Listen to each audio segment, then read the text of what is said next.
Dear कल्याणकर्स, अस्सलाम वालेकुम व रहमतुल्लाहि व बरकातुहू। आज हम यहाँ पर महाराष्ट्र डेमोक्रेटिक फोरम के इस अहम पॉडकास्ट के लिए जमा हुए हैं और इसमें हम डिस्कस करना चाहते हैं आने वाले Kalyan Dombivli municipal corporation 2025 general election. ये इलेक्शन क्यों अहम है, इस इलेक्शन में वोट किस तरीके से करना चाहिए, किन बुनियादों पर वोट करना चाहिए और किसको वोट करना चाहिए। इन तमाम मुद्दों पर बात करने के लिए आज हमारे साथ में एमबीएफ से जुड़े हुए तीन बहुत अहम मेहमान यहाँ पर शामिल हैं। डॉक्टर फुरकान उरुमकर, जनाब मिशल चौधरी और एडवोकेट उज़ैर नजे साहब। मेरा ख्याल है सबसे पहला सवाल तो हम ये जानना चाहेंगे कि कई सालों के बाद में लोकल इलेक्शंस हो रहे हैं, कॉरपोरेशन के इलेक्शंस हो रहे हैं। एक बड़े गैप के बाद में पूरे महाराष्ट्र भर में कॉरपोरेशन इलेक्शंस हो रहे हैं। तो पहला सवाल ये है मेरा एडवोकेट उज़ैर नजे साहब से कि लोकल इलेक्शंस क्यों इम्पोर्टेंट हैं और उसमें वोट देना क्यों अहम है?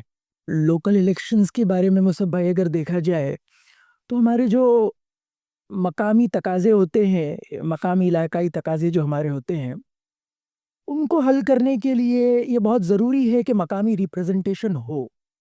और जो इन 10 सालों से लगातार हमको इससे महरूम रखा गया है, ये एक सोची-समझी तरीके के तहत जो है वो हमको इस चीज़ से महरूम रखा गया। इस पर सुप्रीम कोर्ट में तवील मामला चला, इसके बाद जो है मौका आया है कि अब मकामी इलेक्शन होने जा रहे हैं। तो हमारे लिए बिल्कुल ये ज़रूरी है कि हमारे मकामी मसाइल के सॉल्यूशंस के लिए और हमारी मकामी तकाज़ात के हल के लिए एक मकामी लीडरशिप, एक मकामी काउंसलर हो, जो हमारी बुनियादी ज़रूरियात है, जहाँ से पानी के मसाइल से लेकर, पानी की निकासी के मसाइल से लेकर, कचरे के मसाइल से लेकर, ये तो वो तमाम मसाइल है जो एसेंशियल सर्विसेज़ में आते हैं।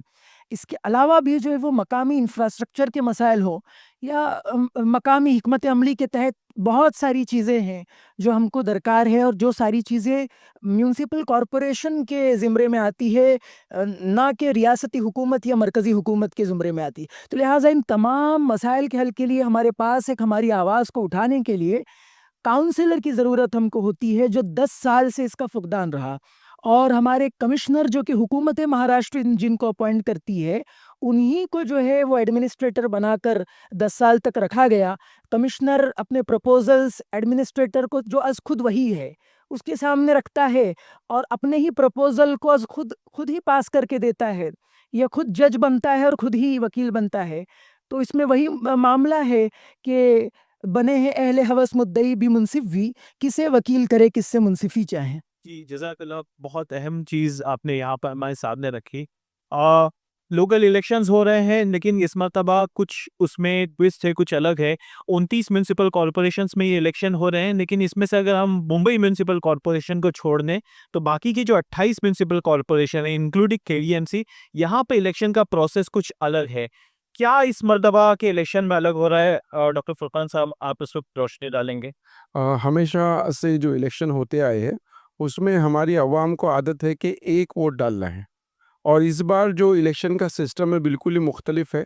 जब एक वोटर वोट देने के लिए पोलिंग बूथ में जाएगा तो उसको 4 वोट कास्ट करने हैं। तो ये पैनल बेस इलेक्शन है, मतलब पहले जो 4 वार्ड होते थे उनको मिला करके एक वार्ड बनाया गया। अब उस एक वार्ड में रहने वाले हर शहरी से मुतालबा है कि वो 4 वोट डाले। अब अगर इसके अंदर कन्फ्यूजन का शिकार होकर वोटर जो है एक ही वोट कास्ट करता है तो उसका वोट काउंट नहीं होगा। तो ये एक बहुत ही कन्फ्यूजन से भरा हुआ इलेक्शन है।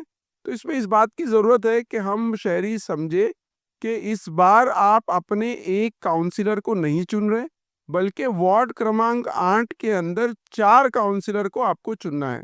और 4 काउंसिलर को चुनने के लिए 4 बार आपको वोटिंग करनी है। आपको इंश्योर करना है कि आप जब पहला वोट दबाए तो ऐसा ना हो कि दूसरा वोट भी आप उसी पैनल पे दबा दें। तो ये तमाम चीज़ों का ध्यान रखना है। तो थोड़ा-सा कन्फ्यूजन भी है, थोड़ा-सा नया प्रोसेस भी है। तो यहाँ पर इस बात की ज़रूरत महसूस होती है कि वोटर्स के अंदर ये बात की जागरूकता लाई जाए कि इस बार इलेक्शन में आपको 4 अलग-अलग वोट कास्ट करने हैं। जी, जज़ाकल्लाह, बहुत शुक्रिया डॉक्टर फुरकान उरुमकर। अब हम जो है इस गुफ्तगू के सबसे अहम मरहले की तरफ आते हैं और वो ये है कि इस इलेक्शन में शहरियों को क्या रोल प्ले करना चाहिए, किस तरीके से उन्हें अपने उम्मीदवार का इंतखाब करना चाहिए। इन तमाम चीज़ों पर हम गुफ्तगू करना चाहेंगे। उससे पहले ही जानने की कोशिश करेंगे कि जिस पैनल तले आज की ये गुफ्तगू हो रही है, एमडीएफ या महाराष्ट्र डेमोक्रेटिक फोरम, वो क्या है? उसके ताल्लुक से डॉक्टर साहब आप कुछ रोशनी डालिए। जी बिल्कुल, महाराष्ट्र डेमोक्रेटिक फोरम जो है ये एक फोरम है, मतलब एक प्लेटफॉर्म है जो वोटर्स के अंदर इस बात की जागरूकता पैदा करता है कि आपको ज़्यादा से ज़्यादा तादाद में वोट को कास्ट करना चाहिए। दूसरी बात ये है कि चूंकि हमारा कॉन्स्टिट्यूशन डेमोक्रेटिक एंड और सेकुलर है, तो इस कंट्री के अंदर चुन के आने वाले रिप्रेजेंटेटिव्स जो है डेमोक्रेसी और सेकुलरिज्म के तहत अपना जो एलिजेंस है, अपने जो वादा है वो पूरा करने वाले हो, ऐसे उम्मीदवार की निशानदेही का काम महाराष्ट्र डेमोक्रेटिक फोरम करता है। अक्सर ये होता है कि हम देखते हैं कि इलेक्शन जब लगता है तो बहुत बार ये हो जाता है कि वोटर्स को आइडिया नहीं होता है कि कैंडिडेट्स कौन से हैं, किस पार्टी से लड़ रहे हैं और वो पार्टी का रोल स्टेट पॉलिटिक्स या नेशनल पॉलिटिक्स में किस तरीके का है, सेकुलर है या नॉन सेकुलर है। तो वोटर्स को गाइड करने के लिए, वोटर्स को अवेयर करने के लिए, वोटर्स को इन्फॉर्म करने के लिए महाराष्ट्र डेमोक्रेटिक फ्रंट जो है एक रिसर्च करता है और अपनी राय को पेश करता है कि वो ये समझते हैं कि ये कैंडिडेट्स बेहतर है, और उसके बाद हर वोटर को आज़ादी कि वो अपने हिसाब से जो वोट को कास्ट करे। जी बिल्कुल, और देखने वालों को शायद याद होगा कि जब लोकसभा के इलेक्शन हुए थे इससे पहले, या असेंबली के इलेक्शन हुए थे, उसमें एमडीएफ ने एक बड़ा पॉजिटिव रोल प्ले किया था। वोटर्स के रजिस्ट्रेशन से लेकर वोटर्स के गाइडेंस तक के, और इलेक्शन के दिन लोगों को मोबिलाइज करने तक का काम एमडीएफ के जरिए से पूरे महाराष्ट्र भर में भी और हमारे शहर कल्याण में भी किया गया था। तो जनाब मिशेल चौधरी साहब, हम ये जानना चाहते हैं कि अब इस केडीएमसी इलेक्शन में एमडीएफ क्या रोल प्ले कर रही है, खासतौर से वार्ड 8 और 9 में जो है एमडीएफ का क्या रोल रहा है? अस्सलाम वालेकुम वरहमतुल्लाह। जी, एमडीएफ एक बहुत ही इम्पोर्टेंट रोल प्ले कर रही है। वो ये है कि यहाँ पे सबसे पहले तो एमडीएफ अलग-अलग ऑर्गेनाइजेशंस के साथ एंगेज हो रही है और अलग-अलग इन्फ्लुएंसर्स के साथ एंगेज हो रही है, और ये कोशिश कर रही है कि ये सारे लोगों को एक प्लेटफॉर्म पर लाया जाए। क्योंकि होता कैसा है कि जब एट लार्ज आप देखते हैं, वोटर्स भी जो है वो किसी न किसी से मुतासिर होकर वोट देते हैं, और ऐसे लोग जो सोशली कुछ काम कर रहे हैं, सोशली एक्टिव है, जिनकी कुछ क्रेडिबिलिटी है, वो जब एक जगह पे आते हैं और लोगों को अपनी ओपिनियन से नवाजते हैं, तो वोटर्स के लिए डिसीजन मेकिंग जो है वो बहुत आसान हो जाती है। तो एक बहुत बड़ा काम तो एनडीएफ का ये है कि वो अलग-अलग जो ऑर्गेनाइजेशंस, इन्फ्लुएंसर्स है, सोशली जो लोग एक्टिव है, उनको एक जगह पर लेकर आती है। दूसरा, उसके बाद एक कोशिश ये की जाती है कि ग्राउंड रियलिटीज़ को आइडेंटिफाई करके वोट जो है किस बुनियाद पर कास्ट करना चाहिए, है ना? और किस बुनियाद पर नहीं करना चाहिए। जैसे आमतौर पे एक रुझान ये होता है कि साहब हम पैसे लेके भी वोट कास्ट करेंगे, या कुछ लोग ये होते हैं कि जो बहुत लेथार्जिक होते हैं, मतलब वोट कास्ट करना वो समझते हैं कि ज़रूरी नहीं है, नहीं भी करेंगे तो चलेगा। तो एमडीएफ ये अवेयरनेस भी क्रिएट करती है कि नहीं, वोट कास्ट करना एक बहुत इंपॉर्टेंट एक शहरी की जो जिम्मेदारी है उसको अदा करना चाहिए। फिर इसी तरीके से लोग जो है, कभी-कभी ये वो होता है कि नहीं, हमको तो अपने शेड्यूल से है ना, कंफर्ट ज़ोन से बाहर नहीं निकलना है, कौन जाएगा इतनी लाइन में खड़े रहेगा। तो वो सारी कैफ़ियत से भी लोगों को बाहर निकाल कर, ये पहले तो एक बड़ा कोशिश ये होती है कि लोगों के अंदर अवेयरनेस क्रिएट करें कि वोट कास्ट करना ये एक बहुत इंपॉर्टेंट ड्यूटी है हर सिटीज़न की, और कास्ट करना जो है वो किस बुनियाद पर हो। फिर इस पे इंशाल्लाह जब आप गुफ्तगू आगे बढ़ेगी तो हम लोग और डिस्कस करेंगे कि किस बुनियाद पर वोट को कास्ट करना चाहिए। उसके लिए एक पूरा राहे अम्मा को हमवार करने, या जिसको आसान लफ्ज़ों में बोलेंगे कि लोगों की पब्लिक ओपिनियन को बिल्ड करने के लिए एक ईज़ी मेथोडोलॉजी बताई जाती है कि देखिए आप वोट किस बुनियाद पर कास्ट कर सकते हैं, सो दैट लोगों के लिए भी आसान हो कॉर्पोरेटर्स को आइडेंटिफाई करने के लिए। और बल्कि मेरा अगला सवाल वही रहेगा कि सिटीजन्स कंफ्यूज्ड होते हैं कि लोकल इलेक्शन में किस बुनियाद पर हम जो है अपने कैंडिडेट चुने, और वो कंफ्यूजन ये कहना चाहिए कि इस बार 4 टाइम्स हो गया है, क्योंकि उनको एक नहीं बल्कि 4 कैंडिडेट्स का इंतखाब करना है। तो क्या वो एक सिंबल को अक्रॉस द बोर्ड कास्ट करें, या फिर जो है हर सेगमेंट में, यानी 8A, 8B, 8C, 8D में हर एक कैंडिडेट को उनकी अपनी स्ट्रेंथ पे परख कर करें, या फिर जो है वो ये देखें कि भाई कौन सा कैंडिडेट ज़्यादा विनेबल अपोजिशन में है, या फिर इस बुनियाद पर करें कि कौन सा कैंडिडेट का ट्रैक रिकॉर्ड अच्छा है। तो ये तमाम चीज़ें जो है वोटर्स के लिए बहुत ज़्यादा कंफ्यूजन का बाइस बनती है। हम हमारे इनफैक्ट तीनों पैनलिस्ट से जानना चाहेंगे कि वो क्या क्या एलिमेंट्स होते हैं जिसको सामने रख के आपको आपका कैंडिडेट चुनना चाहिए, और फिर हम ये जानने की कोशिश करेंगे कि ऐसे में एमटीएफ जो है नतीजे पर कैसे पहुंची है। तो एडवोकेट साहब, अगर आपसे शुरुआत करें, आपको क्या लगता है कि एक लोकल इलेक्शन और ख़ासतौर से इस इलेक्शन में अगर हम बात करें तो किन बुनियादों पर एक शहरियों ने अपना वोट कास्ट करना चाहिए? इस सवाल के जवाब में बेहतर ये होगा कि हम पहले इस पर गौर करें कि इसका पहले निज़ाम क्या था। पहले ये हुआ करता था कि हर एक वार्ड और हर एक हलके के मुताबिक जो है एक काउंसलर चुना जाता था। अब इसके बरअक्स निज़ाम है कि एक बड़ा वार्ड बनाया जाता है और एक ही उस बड़े वार्ड में 4 काउंसलर होते हैं। जब छोटे हलके होते थे और छोटे वार्ड्स होते थे, तो जो अवाम है वो उमूमन हमने देखा है कि वो वोटर्स किसी पार्टी को ना देखते हुए वो उस अपने उम्मीदवार के काम को देखती थी, कि वो उम्मीदवार अपने मकामी काम जो है वो किस नौइयत के करता है। उनके मकामी मसाइल को हल करने में वो उम्मीदवार, क्योंकि आपने देखा होगा कि एमपी और एमएलएज़ होते हैं, वो एक आम अवाम से ज़्यादा कनेक्टेड नहीं होते हैं। वो एक उनका जो राबता होता है वो आम लोगों से, आम शहरियों से, उनकी जो है वो छोटी-मोटी और जो बुनियादी ज़रूरियात है और सहूलियात है, उन मामलों में ये एमपी और एमएलएज़ के काम नहीं होते हैं, ना ही वो उनसे ज़्यादा कनेक्टेड होते हैं। ऐसे मसाइल में उनका जो करीबी आदमी और करीबी शख्स होता है, जो सारे सारे कामों को करता है, उसकी पार्टी को ना देखते हुए वोटर्स ने हमेशा जो है वोट जो है कास्ट किया है। मगर इस बार ऐसा हुआ है कि पैनल सिस्टम रखा गया है और ये बड़े एक सोचे-समझे तरीके से रखा गया है, जिसके ज़रिए से एक पोलराइज़ेशन किया जा सके और ये पोलराइज़ेशन कम्युनलिज़्म की बेसिस पर की करने का ये जो मंसूबा रखा गया है, बिल्कुल जो है इस पर तनकीद होनी चाहिए हमेशा चारों तरफ से कि सेक्युलरिज़्म के एसेंस को, जिसको हमारी आज़ादी से लेकर आज तक इसी एसेंस के साथ हमको आज़ादी मिली है और इसी एसेंस के साथ जो है हम आज तक हुकूमत करते आए हैं, उस एसेंस को धीरे-धीरे ख़त्म करने की फ़िराक में और उसी की मनसूबाबंदी में अब ये भी होते चला आ रहा है कि अब मकामी सतह पर भी उम्मीदवार जो है वो जमहूरी तरीके से इलेक्ट ना होकर सेक्युलरिज़्म से दूर और कम्युनलिज़्म की तरफ माइल होते हुए हमको चुनते हुए नज़र आए। ऐसी तरीके के तहत ये रियासती सतह पर और हुकूमती सतह पर इसको साफ तौर पे कहा जाए तो इसमें कोई गैर बात नहीं। एडवोकेट साहब ने बहुत अहम नुक्ते की तरफ निशानदेही की कि अब लोकल इलेक्शन पे हमको सिर्फ लोकल मसाइल ही नहीं बल्कि हमारे वोट का क्या नतीजा स्टेट की पॉलिटिक्स पे, नेशनल पॉलिटिक्स पे और ये कहना चाहिए कि इस मुल्क पे रहने वाली जो मुख्तलिफ कम्युनिटीज़ हैं उनके तशख़्ख़ुस पे, उनकी आइडेंटिटी पे, उनके तहफ़्फ़ुज़ पे पड़ता है। ये तमाम चीज़ों का ताल्लुक अब जो है लोकल इलेक्शन से भी हो गया है। तो डॉक्टर साहब हम आपसे ये समझना चाहते हैं कि अब इन तमाम चीज़ों को सामने रखते हुए आप ये बताइए कि किन बुनियादों पर एक वोटर डिसाइड करे कि हमारा उम्मीदवार कौन हो? जी बिल्कुल। सबसे पहले तो हमको ये समझना चाहिए कि हमारी जो इस कंट्री के तहत जो ज़िम्मेदारी है वो कॉन्स्टिट्यूशनल है कि ये कंट्री सेकुलर और डेमोक्रेटिक बनी रहे और दूसरी ताकतें इसके ऊपर काबिज़ न हो जाए। तो यहाँ पर जो फर्स्ट क्राइटेरिया जो हमारे लिए बनता है वो यही बनता है कि हम सेकुलर कैंडिडेट्स को जो है सपोर्ट करें। ये पहली बुनियादी बात। अक्सर ये होता है था कि हमेशा हम इलेक्शन में देखते थे कि भाई जो बहुत काम करने की क्षमता रखता है या ताकत रखता है उसको हम वोट देते। अभी जैसे उज़ैर भाई ने बताया कि अभी इलेक्शन जो है ज़्यादातर के उसी लाइन्स पे लड़ा जा रहा है। तो हमारी कोशिश ये हो कि हम सेकुलर कैंडिडेट्स को जो है, भले ही काउंसिल का इलेक्शन है, भले ही जिसको हम कहते हैं कि सड़क और पानी का इलेक्शन है, लेकिन उस इलेक्शन में भी इस स्पिरिट को समझ के रखें कि हमको सेकुलर कैंडिडेट्स को आगे भेजना है। और सेकुलर कैंडिडेट हम जब कहते हैं तो उसका मतलब ये नहीं होता कि कोई माइनॉरिटी से बिलोंगिंग कैंडिडेट हो।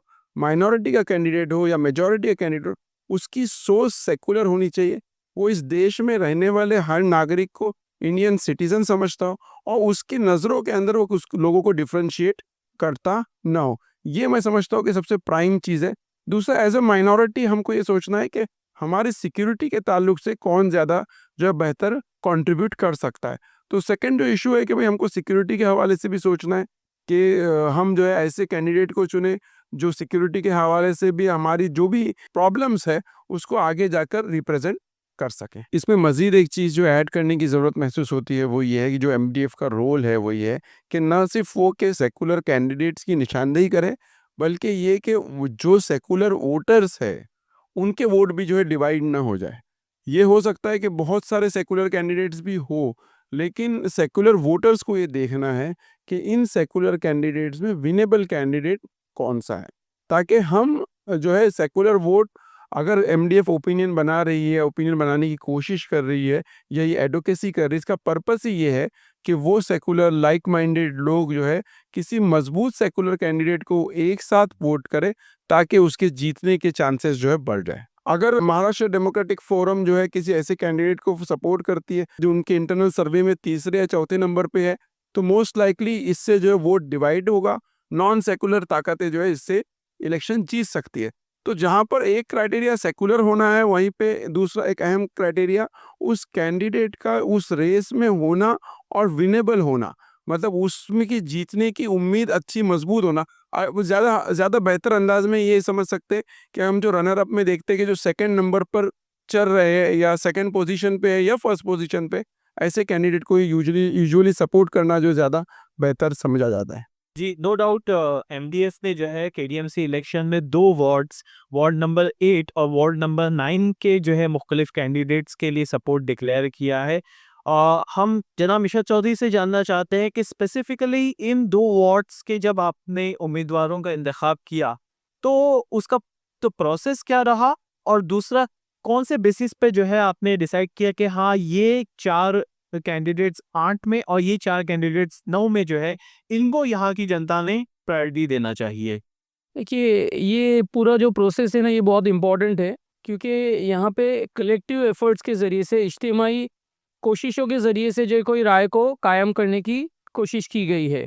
तो ये इज्तिमाई जो कोशिशें हुई है, उसमें सबसे पहले तो ये है कि जो हमको लगता है कि प्रोबेबल कैंडिडेट्स हैं, है ना? जो ऐसे मुनासिब कैंडिडेट्स हो सकते हैं, उनसे एमडीएफ के जो अलग-अलग लोग हैं, उन्होंने एंगेज हुए, उनसे बातचीत किए, उनसे डिस्कशन किए।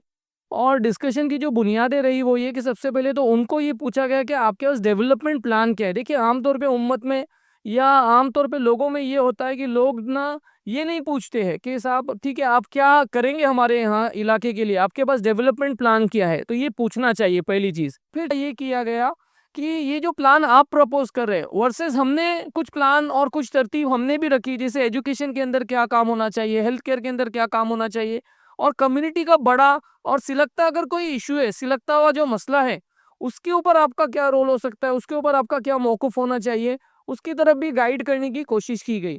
दूसरी चीज़ हम देखते हैं कि इलेक्शन के वक़्त बहुत सारे लोग बहुत एक्टिव होते हैं, जो कैंडिडेट्स होते हैं, और जब जीत के आते हैं तो फिर उनका अक्सर ये होता है, हो सकता है एक्सेप्शंस होंगे, लेकिन अक्सर ये देखा जाता है कि फिर उनका कोई नामो-निशान 5 साल एज़ सच नहीं दिखा जाता, उनकी विज़िबिलिटी बहुत कम हो जाती है। तो एमडीएफ ने इसको एंश्योर किया कि उनसे ये पूछे कि आपका जो बाद में प्रोसेस रहेगा इन टर्म्स ऑफ आपकी एक्सेसिबिलिटी, आपका कोई ऑफिस होगा, आपका मोबाइल नंबर होगा, लोग आपको कैसे रीच करेंगे, ये बताइए। तीसरा, ये उनसे एंगेज करके बात करने के बाद ये पूछा गया कि आपको अगर हम कोई फोरम बनाएंगे, मतलब ओवरऑल अलग अलग वार्ड्स के अंदर, अगर जिसको मोहल्ला कमेटी आसान लैंग्वेज में बोलते हैं, हम कुछ मोहल्ला कमिटीज फॉर्म करेंगे और कम्युनिटी के लोगों को उसमें इन्वॉल्व करेंगे, उनके सामने क्या आप अकाउंटेबल होंगे, क्या आप जवाबदेह होंगे अपने काम के लिए, ये किया गया। और आखिरी एक मुतालबा और आखिरी एक डिमांड जो प्रोबेबल कैंडिडेट्स थे उनसे ये किया गया कि आज तो साहब हो सकता है आप इंडिपेंडेंट हो, या आज तो आप कोई एक ए पार्टी से इलेक्शन लड़ रहे हो, लेकिन अक्सर फिर ये भी होता है कि इलेक्शन जीतने के बाद में आप दल बदल देते हो, पार्टी चेंज करते हो, तो इसकी भी कुछ गारंटी दीजिए कि आप बाद में जो पार्टी में हो, मतलब बाद में भी उसी पार्टी में रहोगे। तो ये इस तरीके के एक प्रोसेस को कायम किया गया, इसको रिफाइन किया गया, बहुत सारे लोगों की राय ली गई, है ना? और फिर उसके बाद में ये राय को आवाम के सामने लाया गया कि देखिए, इतने सारे प्रोसेस से गुजरने के बाद में ज़्यादा मुनासिब कम्युनिटी के हक में ये कैंडिडेट्स लगते हैं, और आप भी इनके बारे में ज़्यादा सोचिए, क्योंकि हो सकता है कि आपके ज़ाती मफाद या आपका पर्सनल ओपिनियन, आपका पर्सनल इंटरेस्ट जो हो कहीं और हो, लेकिन कम्युनिटी का, उम्मत का और पूरे सोसाइटी का एट लार्ज जो इंटरेस्ट है वो ज़्यादा अहम है इस वक्त। तो हमको उसके हिसाब से अपनी राय को नहीं, बल्कि ये राय को हम प्रायोरिटी दे सकते हैं। एक अहम बुनियाद जो डॉक्टर साहब आपने बताई कैंडिडेट को चूज़ करने के ताल्लुक से, वो ये कि सेक्युलर होना चाहिए। अब लेकिन पॉलिटिकल लाइफ में एक और बड़ा अहम मसला होता है वो करप्शन का, और नो डाउट कैंडिडेट्स जो यहाँ पर खड़े हैं उन पर अलग-अलग कैंडिडेट्स पे अलग-अलग इल्ज़ामात भी लगे हैं। तो इन तमाम चीज़ों के चलते हुए एमडीएफ ये किस तरीके से डिसाइड करती है कि फलाँ कैंडिडेट को सपोर्ट किया जाए या ना किया जाए?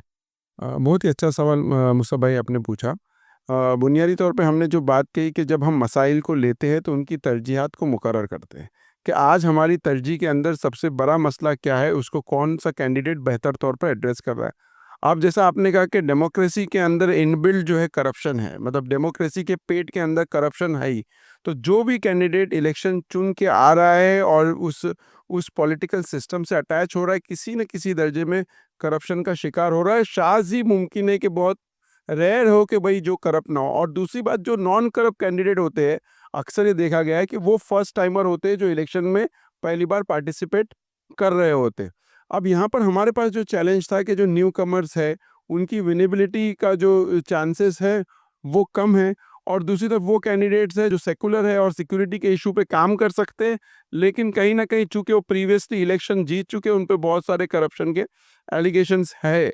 तो इस सूरत में यही बात का है कि हमको कुछ चीज़ों को प्रायोरिटी रखनी पड़ती है, कुछ चीज़ों को सेकेंडरी इंपॉर्टेंस देनी पड़ती है। लेकिन ओवरऑल यही देखा जा रहा है कि ऐसा कैंडिडेट जो इलेक्शन जीत सकता हो और वो सेकुलर हो, ऐसे कैंडिडेट को हम जिताने के लिए ओपिनियन बनाने की जो है कोशिश कर रहे हैं। एक दूसरा मसला ये भी है कि यहाँ पर जो बहुत सारे कैंडिडेट्स हैं, चूँकि लोकल इलेक्शंस हैं, तो हम अक्सर उसको पर्सनली जानते हैं, पर्सनल ताल्लुकात भी होते हैं, कोई हमारा पड़ोसी भी होता है, कोई हमारा रिश्तेदार भी, कोई जानने वाला भी होता है, और हम ये चाहते हैं कि उनको वोट दें।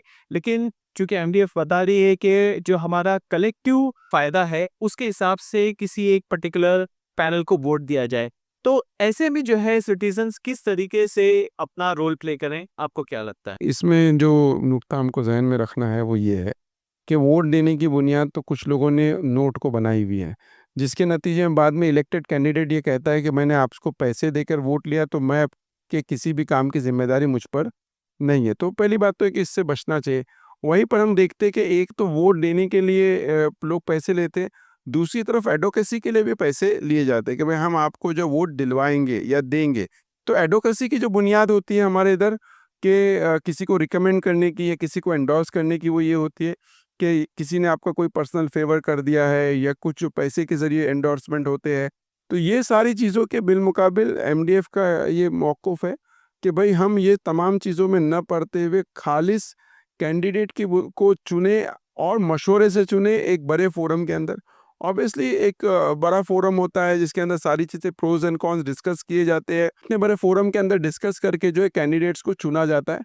तो ये एक बहुत ही अच्छा है कि सारे एस्पेक्ट जो है खुलकर डिस्कस होते हैं, और उसके बाद जो है जो रिसर्च होती है या जो लोगों का ओपिनियंस होता है वो खुद उस मजलिस के अंदर बिल्कुल वाज़ेह होके सामने आता है। जी, इसमें एक और एडिशनल बात ये है कि जो लोग वोट देते हैं, तो एक तो बात ये है कि पैसा लेकर जो देने वाली सोच है, हमको इसको कंडेम करना चाहिए और लोगों में भी अवेयरनेस क्रिएट करना चाहिए कि ये चंद रुपये जो है आज अगर आप ले रहे हैं, तो आप न सिर्फ खुद का बल्कि कम्युनिटी का, सोसाइटी का इतलाज एक बहुत बड़ा नुकसान कर रहे हैं। जब पब्लिक की तरफ से ये मैसेज जाएगा कि हम नोट वगैरह नहीं लेंगे, हमारा ईमान बिका हुआ नहीं है, हम अपनी जिम्मेदारी के तहत ही ये वोट को कास्ट करेंगे, तो एक बहुत स्ट्रॉन्ग मैसेज जाएगा लोगों के लिए, कैंडिडेट्स के लिए, कि वो फिर अपने कोई डेवलपमेंट प्लान लेकर आए। तो एक तो ये है। दूसरा फिर ये भी देखा गया कि लोग जो है, चूंकि कोई मेरे करीबी रिश्तेदार है या कोई मेरा अज़बियती है ना ताल्लुक है किसी के साथ में, गिरोही कोई ताल्लुक है, तो मुझे उसको देना चाहिए, I get influence by that. तो हमको इससे भी बचना चाहिए। देखिए क्या होता है मालूम है, हमको ये देखना चाहिए कि माशरे के लिए, सोसाइटी के लिए जो ज़्यादा मुफीद कैंडिडेट हो सकता है। अब एक जो मसला आ रहा है कि साहब बुराइयां तो तकरीबन है ना हर कैंडिडेट में आ रही है। अगर हम भी किसी का नाम प्रपोज कर रहे हैं, तो हम ये कोई आश्वासन नहीं ले रहे कि ये पूरे दूध के धुले है या बहुत क्लीन कैरेक्टर है। और ऐसा होता है कि जिसको छोड़ा है वो भी बहुत क्लीन है, ऐसा नहीं हो रहा है। मतलब यहाँ तकरीबन ऐसा देखा गया कि एलिगेशंस कमोबेश हर कैंडिडेट के ऊपर लगे हुए है ना। और कैंडिडेट्स भी एक दूसरे के ऊपर एलिगेशंस लगाते हैं।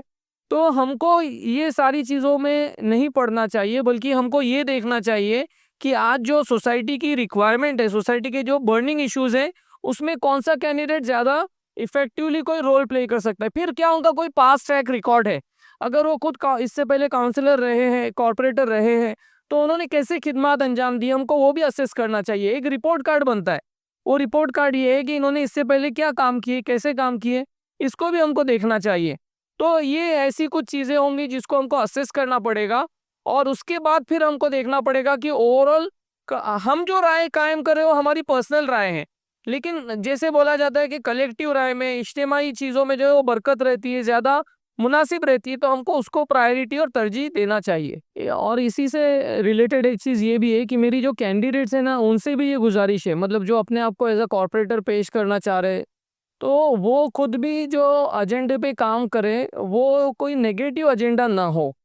मतलब ये हो रहा है कि दूसरे कैंडिडेट्स की जो है हम बहुत ज़्यादा खींचातानी कर रहे हैं, उनके ऊपर एलिगेशंस लगा रहे हैं, ये एक बहुत बड़ा महाज छेड़ के रखा हुआ है उनकी नेगेटिव पब्लिसिटी के लिए। ज़्यादा बेटर ये है कि हम अपने एजेंडे को पुट अप करें लोगों के सामने। एजेंडा ये है कि हमारा डेवलपमेंट प्लान क्या है, हम लोगों को कैसा फ़ायदा पहुंचाएंगे, हमने पास में क्या काम किया है, हम आगे कैसे काम कर सकते हैं, हमारी एक्सेसिबिलिटी की क्या गारंटी होगी, हम जो वादे कर रहे हैं उसकी क्या गारंटी है कि हम इन वादों को पूरा करेंगे, हम लोगों के सामने जवाबदेह कैसे कैसे हो सकते हैं, और फिर इसके बाद में आगे चल के हम यहाँ पे क्या चेंज लाना चाहते हैं इस पर बात करें। तो ये पूरे जो कैंडिडेट्स हैं उनसे भी ये गुजारिश है बहुत अदब के साथ कि वो जो नेगेटिव पब्लिसिटी के बजाय पॉजिटिव पब्लिसिटी, प्रोएक्टिव जो रोल होता है वो यही होता है कि हम इस डेवलपमेंटल प्लान के तहत आपसे अपना वोट, आपका वोट मांग रहे हैं, आप हमको मौका दीजिए तो हम इस प्लान के तहत आपके जो है खिदमत और आपकी सेवा और यहाँ पे जो है काम करने की कोशिश करेंगे। तो इस तरह का अगर रोल होगा तो मुझे लगता है कि ये भी एक अच्छा माहौल क्रिएट करेगा, हेल्दी कंपटीशन होगा, बजाय इसके कि बहुत ज़्यादा गंदगी फैले, बहुत ज़्यादा नेगेटिविज्म फैले, बहुत ज़्यादा एक दूसरे के आपस में। अब ऐसा है कि बहुत सारे कैंडिडेट्स खुद भी आपस में एक दूसरे से कनेक्टेड है, रिलेटेड है, लेकिन ऐसा होता है कि ये इलेक्शन आपस में कहीं तो झगड़े भी इसकी वजह से क्रिएट होते हैं। तो हमको आपस में इस वजह से जो है डिवाइड नहीं होना है, बल्कि हमको काम और जो प्लान है डेवलपमेंटल उसको फोकस करके उसको प्रायोरिटी बना के जो है आगे बढ़ना चाहिए।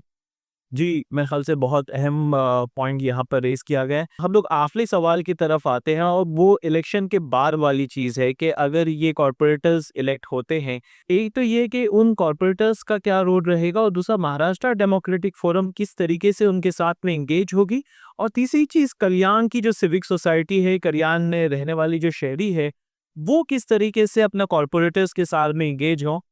एडवोकेट नजीर साहब, आप इस पर भी रोशनी डालिए।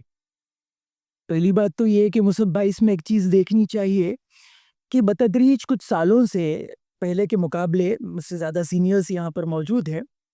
हमने और आपने पढ़ा होगा और हमारे सीनियर्स ने देखा भी होगा कि हिंदुस्तानी सियासत में एक जो अखलाकी कद्र देखी गई थी, एक सियासी शऊर देखा गया था और एक अदब का तकाज़ा जो देखा गया था, वो पार्लिमानी निज़ाम से लेकर तो नगर सेवक के इंतखाबात में, ये अपने आप में एक मिसाल था। मगर कुछ सालों से हमने ये चीज़ जो है वो पार्लियामेंट की सतह पर भी देखी है कि एक न्यू लॉ, एक बतदरीज गिरावट हमने जो है वो अखलाकी कदरों में भी देखी है, सियासी शऊर में भी देखी है। और हमेशा से अपने मुखालिफ सिमत की पार्टी के किसी मेंबर को बिला उज़्र और बिला ज़रूरत जो है वो पर्सनली अटैक का निशाना, पर्सनल निशाना बनाना, और ये इन तमाम अखलाकी गिरावटों में आप देखेंगे तो ये एमपीज़ के इलेक्शन में भी एक न्यू लॉ आया है। इसके बाद जो है हमारे एमएलएज़ के इलेक्शन में एक अखलाकी गिरावट उससे ज़्यादा आई है। और अब नगर सेवक की इलेक्शन को देखें, जो अपने आप में एक कायद और एक लीडर होता है अपने शहर का, उसके इलेक्शन में इतनी अखलाकी गिरावट का आज हम शिकार हैं, जिसकी रेमेडी तलाश करना आज वक्त की ज़रूरत बन गया है। ये अब चाहिए हमारे नौजवानों को जो पढ़े लिखे तबके से ताल्लुक़ रखते हैं, जो इल्म हुनर के तबके से ताल्लुक़ रखते हैं, कि वो अब आए आगे और हमारी अखलाकी गिरावट को दूर करने की कोशिश करें और एक अच्छी लिसानियात और एक अच्छी इखलाकी इक़दार को वो सेट करने की कोशिश करें।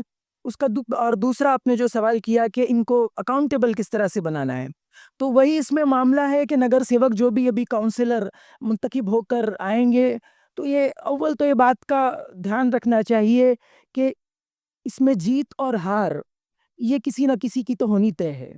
कोई जीतेगा भी और कोई हारेगा भी।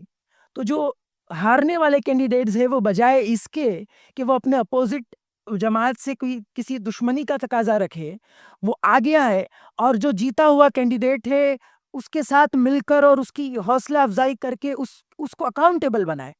उससे उससे ये उम्मीद रखें और उससे ये तकाज़ा करें कि आप हमारे तमाम कामों को जो है वो मुकम्मल करके दें। और अब इस बार जो है आपने एक देखा होगा कि इस बार के वोटर्स में लोकसभा के इलेक्शन में भी और असेंबली के इलेक्शन में भी एक यूथ के वोटर्स की काफ़ी हमने इज़ाफ़ा इनका देखा है।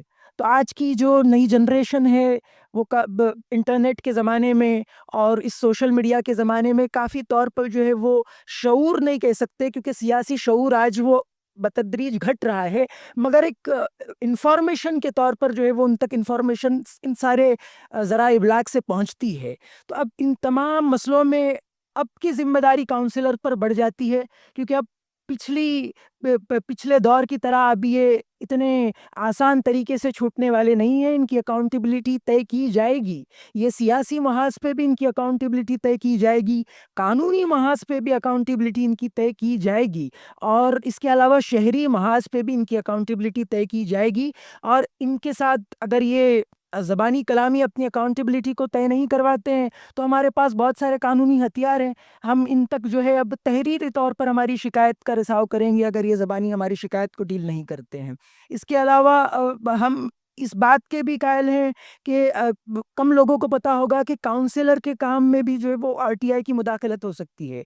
हम म्यूनसिपल कॉरपोरेशन में आरटीआई दायर करके ये मांग सकते हैं कि हमारे काउंसलर ने क्या काम किए हैं। तो हर महाज पे आज की यूथ जो है अब इनकी अकाउंटेबिलिटी तय करने वाली है। तो ये जीत के आने वाले काउंसलर जो है कि वो ज़्यादा खुशफहमी में ना रहें कि हम अपनी अकाउंटेबिलिटी को पर ज़्यादा ध्यान नहीं देंगे, क्योंकि आपकी अकाउंटेबिलिटी तय होने ही वाली है। और इसमें डॉक्टर साहब एमडीएफ का क्या इरादा है, वो क्या रोल प्ले करने वाली है? जहाँ पर कैंडिडेट से बात की गई तो उनसे इस बात की भी प्लेज ली गई है, वादा लिया गया है कि अगर वो इस फोरम के सपोर्ट से या इसकी मदद से आपको उनको कामयाबी मिलती है, तो ऐसा नहीं होगा कि ये वन टाइम एंगेजमेंट होगा, बल्कि हम रेगुलरली मिलते रहेंगे और इस बात पे ध्यान देंगे जिस वार्ड से वो चुने गए वहाँ पर वो डेवलपमेंट के वो क्या काम को अंजाम दे रहे हैं, कौन से काम प्रोसेस में है, या कोई ऐसा काम है जिसके लिए मज़ीद बड़ी टीम की ज़रूरत है या किसी और चीज़ की ज़रूरत है।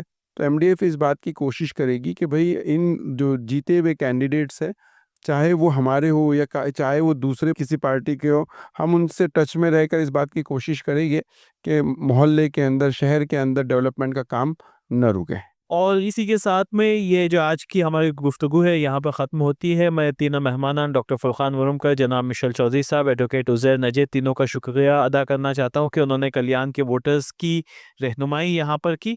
और जो हमारे कल्याण के शहरी हैं उनसे भी इस बात की उम्मीद है कि वो जो है अपना वोट बड़ा सोच समझ कर देंगे, अपने वोट को जो है डिवाइड होने से, मुंतशिर होने से बचाएंगे, और जो एमडीएफ ने जिन कैंडिडेट्स को एंडोर्स किया है उस पर ख़ास तौर से तवज्जो देंगे। जज़ाकल्लाह, बहुत बहुत शुक्रिया। अस्सलाम वालेकुम व रहमतुल्लाहि व बरकातुहू।